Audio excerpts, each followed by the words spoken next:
Listen closely.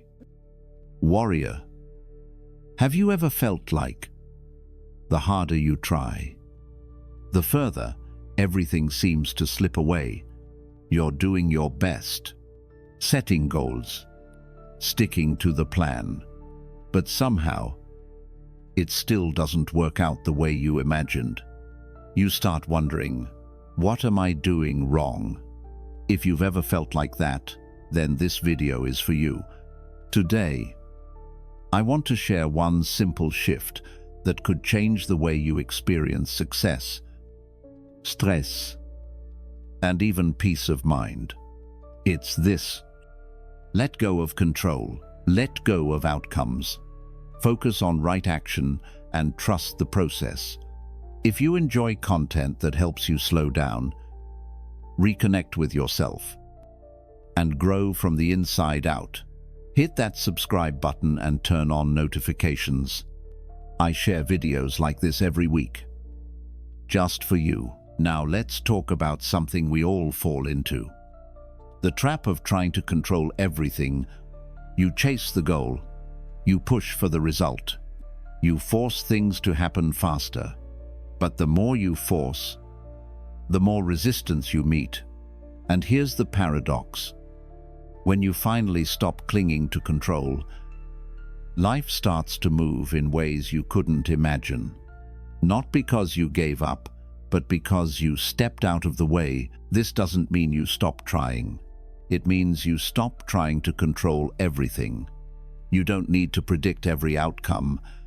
You just need to show up, do what's right, and let time do its work. Think of planting a seed. You water it, you give it sunlight, you take care of the soil, but you don't sit there yelling at it to grow. You trust the nature of things, you trust time. So why don't we trust that same process in our own lives? I had a friend once, smart, capable, driven, but she was always anxious, always worried about her job, her future, how others saw her. She did everything right but still felt stuck. One day, she decided to stop trying to control every little thing. She started focusing on what she could influence: her habits, her mindset, her energy, and over time, things began to shift. Not because she worked harder, but because she started moving with clarity, not pressure. So let me ask you this: what are you holding on to too tightly? What if the thing you're chasing is just waiting for you to stop chasing it? Let go. Focus on what you can do today, and trust that what's meant for you will unfold when the time is right. Because peace doesn't come from control. It comes from letting go and choosing to live fully, even in the unknown. If this message resonated with you, leave a comment below and share your thoughts. I'd love to hear your story. And if you think someone else needs to hear this, send it to them. Your one small action might be the sign they've been waiting for. Let go of the outcome and set yourself free. Have you ever poured your heart into something?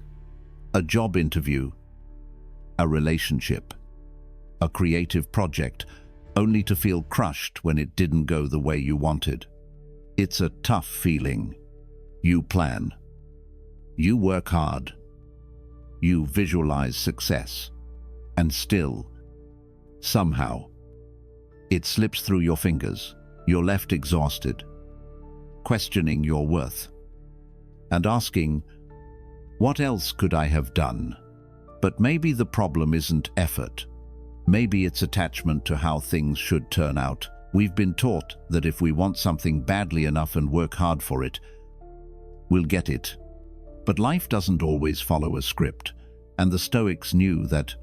There's a quote by Epictetus that I come back to all the time: do not seek for things to happen the way you want them to.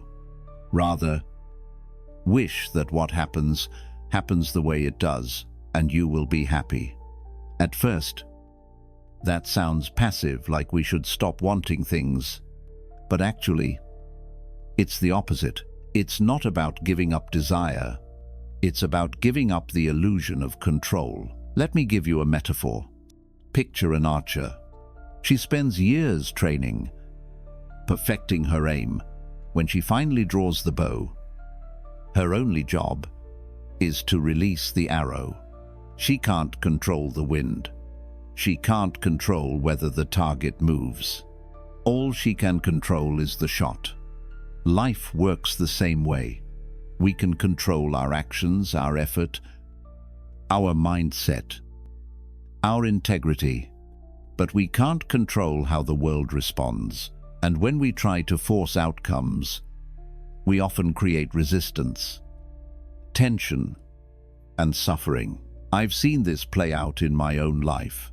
When I first started creating content, I'd refresh the stats constantly: views, likes, comments. Every number felt like a judgment. If a video did well, I felt validated. If it didn't, I felt like I failed. It wasn't sustainable. I was chasing validation, not creating from purpose. Eventually, I shifted. I stopped checking the numbers obsessively. I started focusing on what I could control: the quality of my ideas, the honesty in my message, the value I could offer. And something surprising happened. Not only did I feel lighter, the content got better. The results started to come without the stress. Why? Because I wasn't creating from fear anymore. I was acting from alignment. Letting go of the outcome doesn't mean you don't care. It means you care more, but about the right things. You care about doing good work. You care about showing up with intention.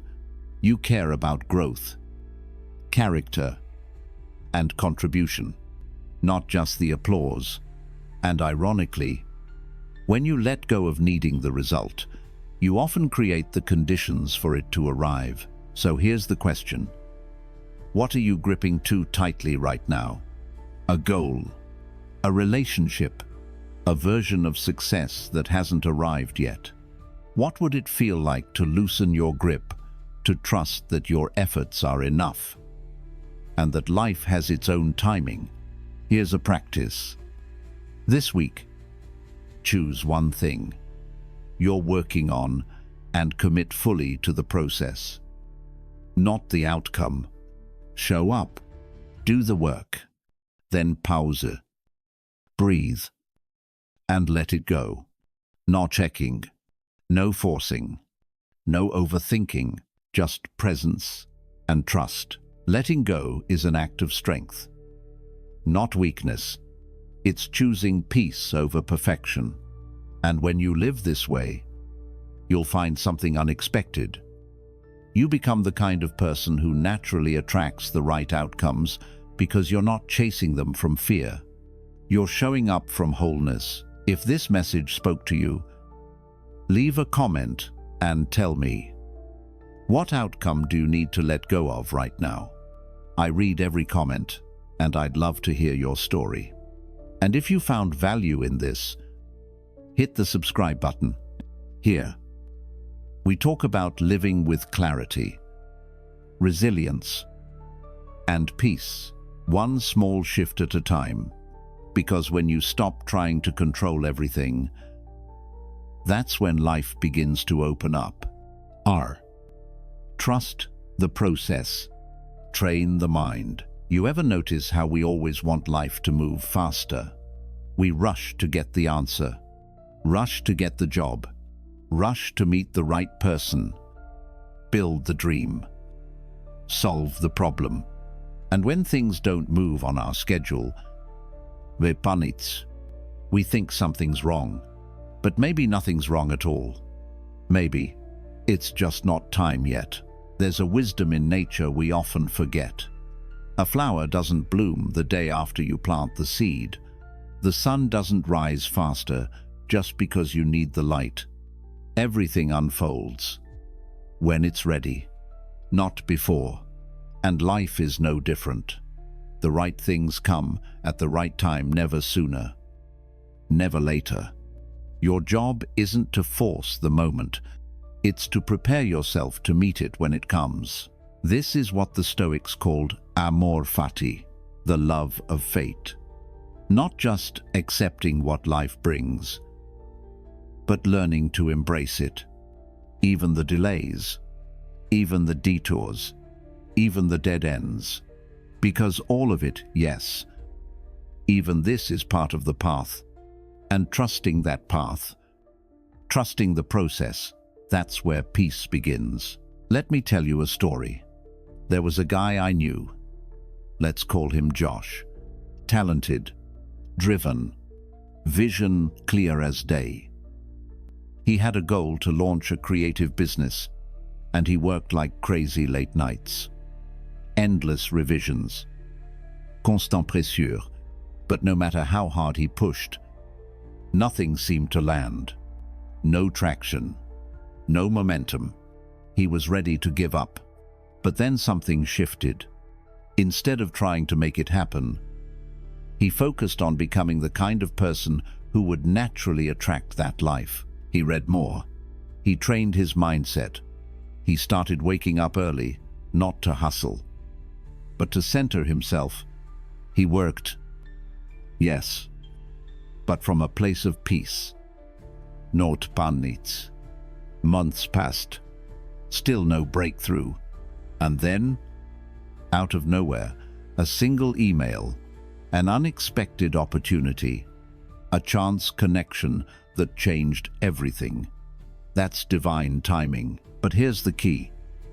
If that opportunity had come too soon, he wouldn't have been ready. It wasn't just about waiting, it was about preparing, because time alone doesn't build you. Time and mindset does. That's why we don't just wait for things to change. We train ourselves to be ready when they do. Which brings us to the next piece. Mastering your mindset. Here's the truth. No one really teaches you in school. Your mind is the filter through which you experience everything. If your thoughts are chaotic, scattered, reactive, your life will feel the same. But if your mind is calm, focused, intentional, you move through life with clarity, no matter what's going on outside. Epictetus said, "It's not things that upset us, but our judgments about things. You can't control what happens, but you can control how you think about it. And that one shift, it changes everything." So how do you start mastering your mindset? First, slow down. Take 10 minutes in the morning to be still. No phone, no noisy. Just breathe. Notice your thoughts. Don't judge them. Just watch. Second, reframe. When something goes wrong, ask, what can I learn here? Turn every obstacle into a training ground. Third, protect your inputs. What are you feeding your mind every day? Social media arguments, fear-based news, or books, conversations, content that lifts you higher. You become what you consume. Choose wisely, and finally be patient with yourself. Mastering your mindset doesn't happen in a week. It's a daily practice, a slow becoming, but every small shift counts. Because the more power you build within, the less you need to chase it out there. So let me ask you, what part of your life do you need to stop rushing and start trusting? And what thought, belief, or mindset have you been carrying that no longer serves you? Drop it in the comments. I read everyone, and if this message gave you something, even just a moment of stillness, hit subscribe. Share it with someone who needs it. That's how we grow together. Because life is not a race, it's a rhythm. And when you master your mind and trust the timing, you don't just move forward, you move in tune. San, Your thoughts shape your world. You don't see life as it is. You see life as you are. It sounds simple, maybe even poetic, but sit with it for a moment.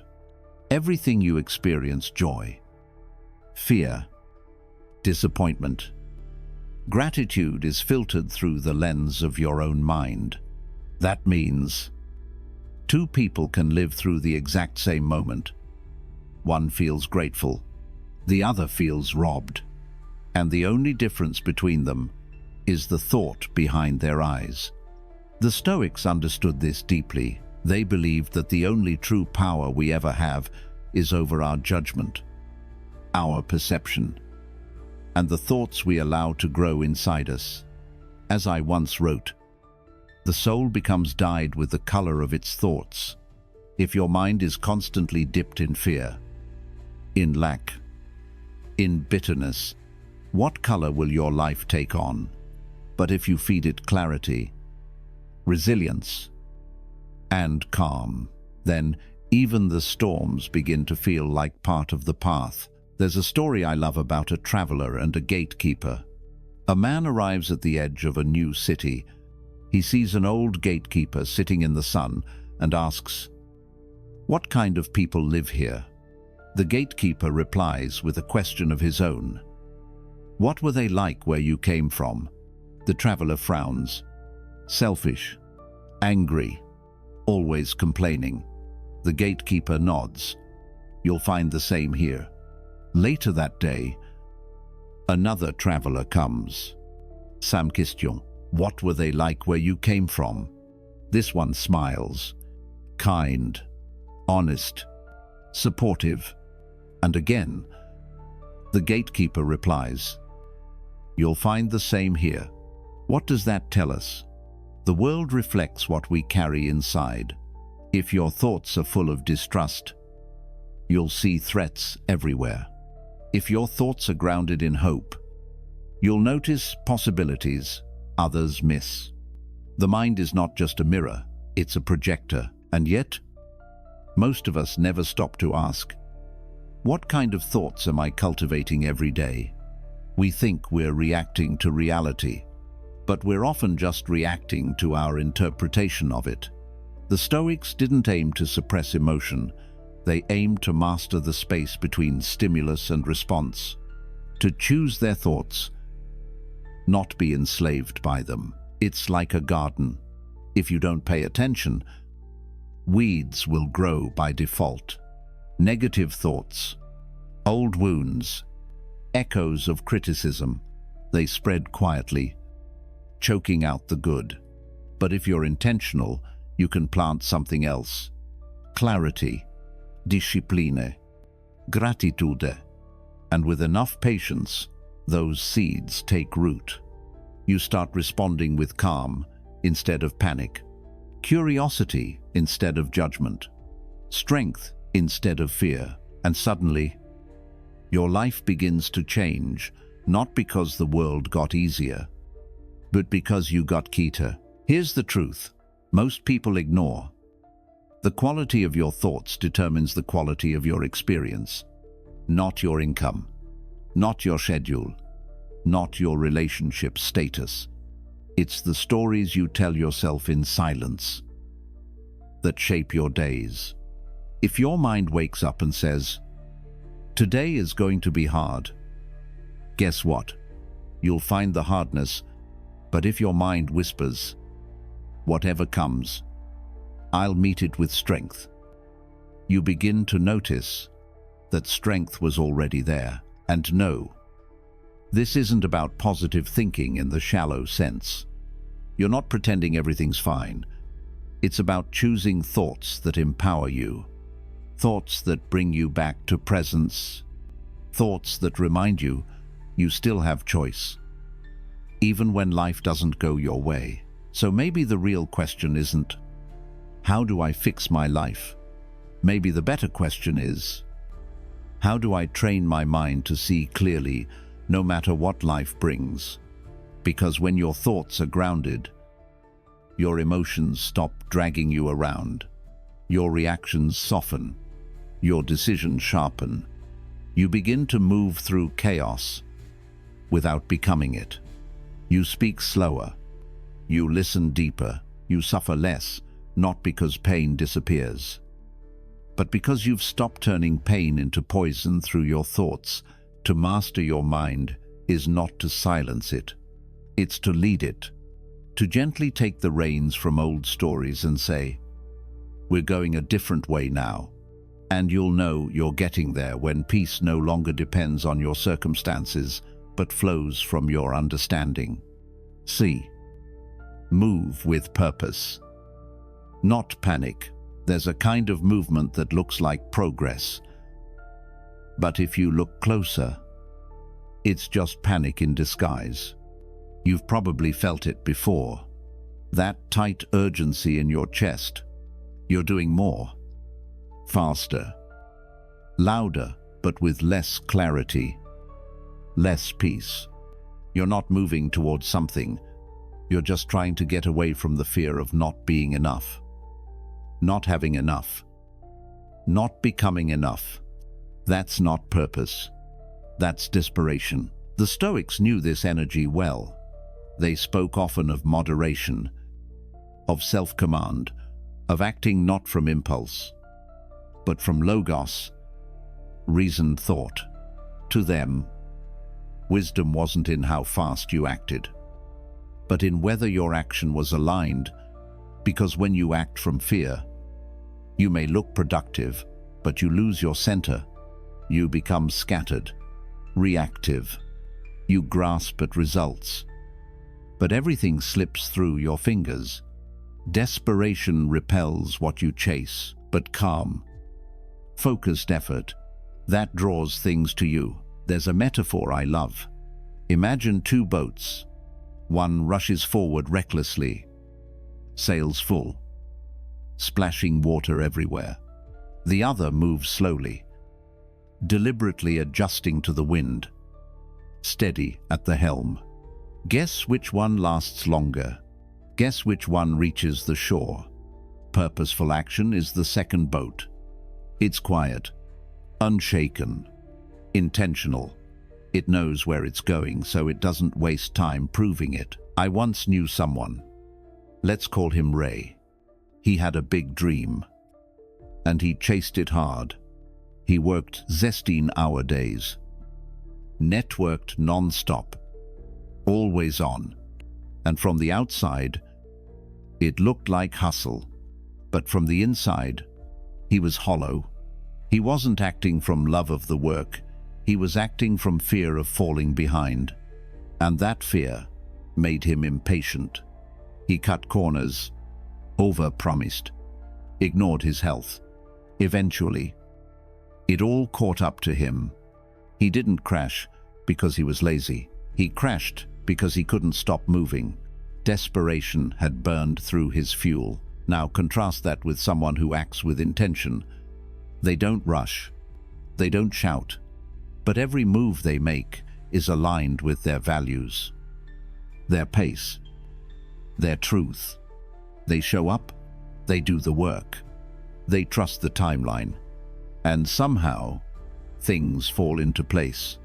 Not because they forced it, but because they created the space for the right things to land. Purpose doesn't panic. It knows who it is. Desperation, on the other hand, is always chasing, not because it knows what it wants, but because it's terrified of being still. But here's the thing. Stillness is where your real clarity lives. When you stop running, you start seeing. When you stop proving, you start becoming. So the question is never just, what are you doing? The real question is, where is it coming from? From fear, or from focus, from panic, or from principle? The same action can feel very different depending on the state of the soul behind it. The Stoics weren't against ambition, but they warned against being possessed by it. Their way was simpler but stronger. Do what you must. Do it well. Then let go. No flailing. Not chasing. No desperation. just quiet power, because sometimes the most powerful thing you can do is take one small step with full presence and no need to rush. Woo. True freedom begins where control ends. We like to believe we're in control of our plans, our future, our relationships, even of how people see us. But the truth, most of life is beyond our reach. The weather, the traffic, the mood of a stranger, the choices of someone we love, even the way our body responds to stress, illness, or time. The Stoics taught us something that still feels radical today. Freedom isn't found in controlling everything. It's found in learning what you never needed to control at all. There's an old saying, trying to control everything is like trying to hold water in your fist. The tighter you squeeze, the more slips away. And yet, we try anyway. We obsess. We micromanage. We plan so tightly that the slightest change sends us spiraling, because deep down, control feels like safety. But what if it's actually the thing that's keeping us anxious? Let me tell you a story. There was a woman, let's call her Elise. She planned her life down to the minute. Career goals, fitness schedule, wedding timeline, even how many kids, by what age. Everything had a box. Everything had a number. But then life did what life does. A layoff, a breakup, an unexpected diagnosis. Her plans crumbled, and so did she. But in the silence that followed, something softer emerged. She stopped fighting what was already here, and she started asking, "What can I do with this?" That shift from control to response changed everything. You see, the Stoics called this the dichotomy of control. Two circles. In the first, the things you can control: your thoughts, your actions, your attitude, your choices. In the second, everything else. The opinions of others, the past, the outcome, the weather, the economy, time. Freedom, real freedom, comes when you learn to live fully inside the first circle and let the second be what it is. It doesn't mean you stop caring. It means you stop clinging. You still show up, still give your best, still love, build, create, protect, but without the illusion that you can bend life to your will. You replace panic with presence, control with clarity. You say, "This is mine to carry. That is not." And the moment you do, you become lighter, more spacious inside, more able to move with the flow of life instead of always pushing against it. Because control is heavy, but acceptance is light. Think of a tree in a storm. It can't stop the wind, but it can bend without breaking. That's what the Stoics taught us. Not how to be rigid and unshakable, but how to be resilient, rooted in what matters, and flexible with everything else. So maybe the question isn't, how do I control this? But rather, how do I show up with wisdom even when I can't control a thing? Because that's the difference between suffering and peace, between burnout and balance, between chasing life and actually living it. Luke, you are rich when you need less. There's a kind of poverty that has nothing to do with money. It's the poverty of never feeling like it's enough. No matter how much you have, achieve, or gain, it still feels like something's missing. So you chase more likes, more recognition, more control, more proof that you're doing okay. But here's the truth. Abundance has very little to do with what you have, and everything to do with how you see. The Stoics understood this deeply. Epictetus said, Wealth consists not in having great possessions, but in having few wants. At first, that might sound like minimalism, but it's more than that. It's about freedom. Because the fewer things you need to be okay, the more unshakable your peace becomes. Imagine standing in a room full of gold, but you're still thirsty. The gold can't quench you. Now imagine sitting by a quiet stream. Nothing flashy, but every sip gives life. Which one is true wealth? I once met a man, let's call him Matteo. He didn't have much by society's standards. An old car, a tiny apartment, a job that didn't impress anyone. But every time I spoke to him, he was calm, present, content. He took joy in the smallest things: warm coffee, a good laugh, a walk at dusk. And the most surprising part, people were drawn to him. Because when you carry abundance inside, people feel it. They trust it. It makes them feel safe. Matteo wasn't trying to prove anything. He had already arrived, not somewhere out there, but within himself. Contrast that with someone who has everything, yet always feels behind. The new car doesn't satisfy. The new home loses its shine. The compliments don't stick. Because when you build your identity on what's next, you'll always feel behind, no matter how far you've come. That's the illusion of scarcity, not the lack of things, but the lack of enoughness. But here's the good news. Abundance isn't something you find. It's something you realize, something you remember, something you return to like breath. Gratitude is the path, and attention is the practice. The more you pay attention to what's already here, the more beauty you start to notice. Not because life changed, but because you did. The Stoics weren't anti-success. They weren't against achievement, but they warned us: don't build your peace on things that can be taken away. Because fortune is unpredictable, but character, that stays. Presence, that sustains. Gratitude, that multiplies everything you already have. So maybe abundance isn't about how high you climb, but how deeply you root. Not about gathering more, but releasing what weighs you down.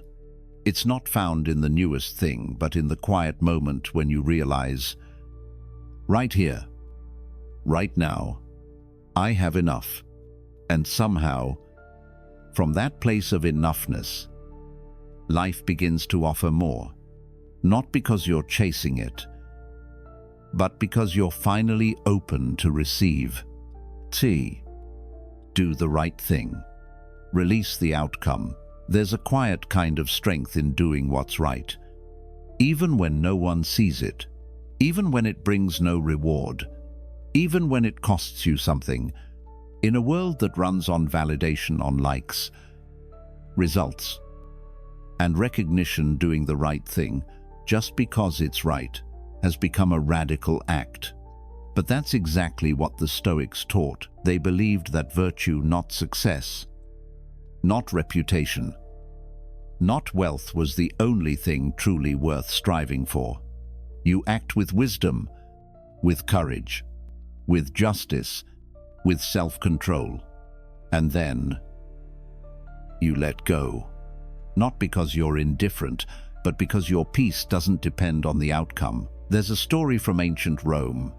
A man brings a case before a judge. He pleads his case, speaks the truth, defends his cause. But the judge rules unfairly, influenced by politics, not justice. As the man walks away, someone asks him, "Aren't you angry?" He replies, "No, it was my duty to speak honestly." His duty to judge fairly. He did mine. That's the spirit of Stoicism. You see, when your motivation comes from the outside, from winning, approval, applause, you become a slave to what you can't control. But when your actions come from within, from principle, from values, you are unshakable. The Stoics knew the only thing that belongs to you is your character. Everything else is borrowed. Think of a farmer planting seeds. He tills the soil, waters the ground, works day after day. But he cannot control the rain. He cannot control the sun.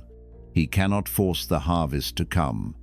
All he can do is give his full attention to the process. Then step back and wait. Not in passivity, but in trust. When you act rightly and then let go, you step into a freedom most people never taste. A freedom from regret, a freedom from neediness, a freedom from the question, was it worth it?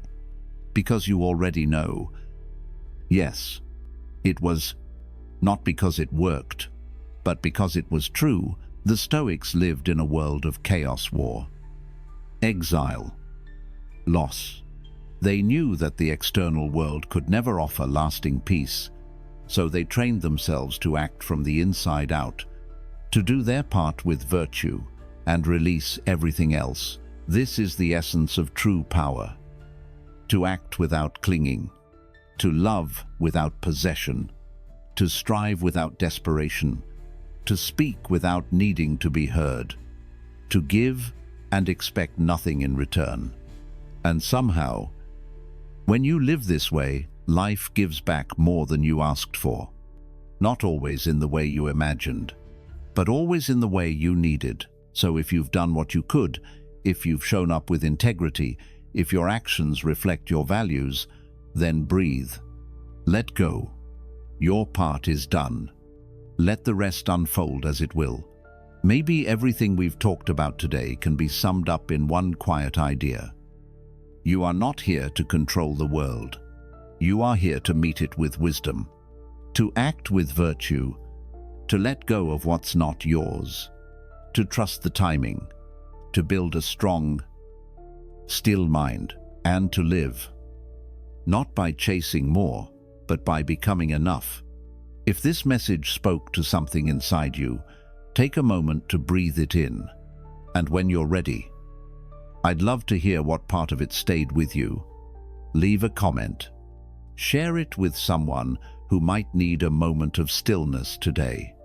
And if you'd like to keep walking this path, subscribe to the channel. I share videos just like this every week, not to give you answers, but to help you ask better questions. Until next time, stay steady, stay present, and live like it's all unfolding exactly as it should.